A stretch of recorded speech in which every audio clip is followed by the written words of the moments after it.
Work with the weather. So if you're going to be taking pictures this weekend and the weather's really bad, and you come in on Monday and you're like, oh, Mr. Heil, I couldn't take any photographs because it was rainy all weekend.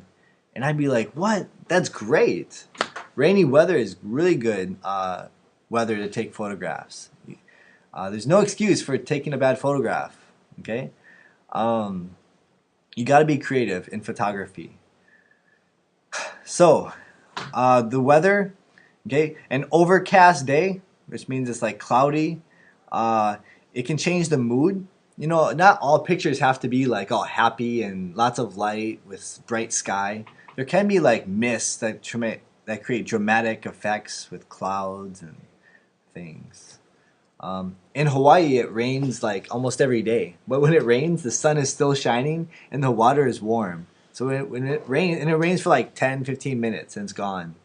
So we're like, yes. And then that's why there's so many rainbows in Hawaii, is because it rains when the sun is still out. It's really beautiful. So here's some examples. Maybe it's raining. Now, what effect does the rain create? Starts with an R. Okay, it creates a reflection. Notice the reflection on the pavement. Notice it reflects the colors more. Okay, even the shadows. Okay, so this is like right after it rains. Actually, it still might be raining because this guy has an umbrella on.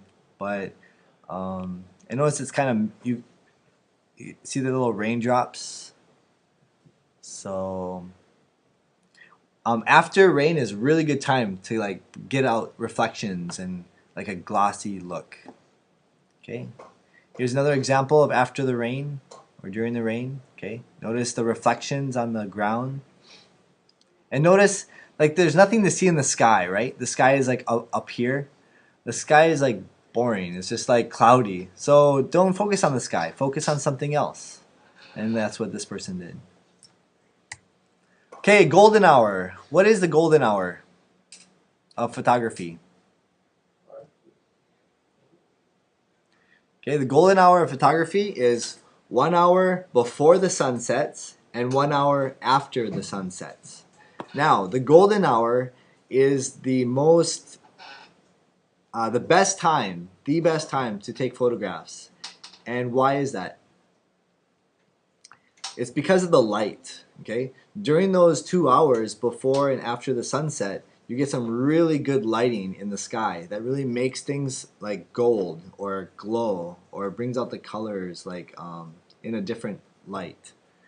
And when do you think is the worst time to take a photograph? Yeah, when the sun is directly above you, because the light is basically just shining straight down and it's too much light and it saturates the light.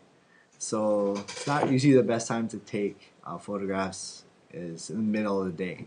Usually really early in the morning before or after the sunrise, or at night before or after the sunset. Okay? And you'll get some really cool shadows too with that, but not in the middle of the day. Okay? Here's some examples. You guys know what that is, right? So here's the sun is setting. What about horizons? Okay, the horizon is basically, well, if you think about it in the ocean, you know, the horizon is where the water touches the sky, but also around the city or in normal or everyday life, you have your horizon is basically the sky. You want to make sure that it is straight. If you're not trying to get it straight, if you're purposely trying to angle it, that's fine, but otherwise you want to keep it straight. And you want to make it composition. Now, do you think this is a good photograph or bad photograph? It's a bad photograph. Why is it a bad photograph? Yeah, first of all, is there a focal point? No, there's no focal point. You look at the picture, but there's no focal point of interest, so you're at the rule of thirds, so your eye goes off. What about rule of thirds? Did they use the rule of thirds on this photograph? No. I mean, the ocean is right in the middle of the photograph. It should either be like this or like this. Which one do you think is better? Probably more the ocean, right? Because the ocean looks a little bit more interesting than the sky. The sky is kind of normal, Nothing interesting. So they did not use the rule of thirds. But the one thing is that is good about this photograph is the horizon is straight. But that's about it. Okay, change your point of view. Remember, to be creative, you have to be different. And to be different, you might have to change your point of view. So instead of taking your photograph from here, you might have to like change your angle a little bit to get a shot that normal people would not shoot and see. So that means you have to do extra work to get that creative shot or creative angle. Okay? So it means you might have to wander down like paths you never wandered down before, look for new angles, getting down on the ground, go higher up for a vantage point. These are all the different things that you should look for.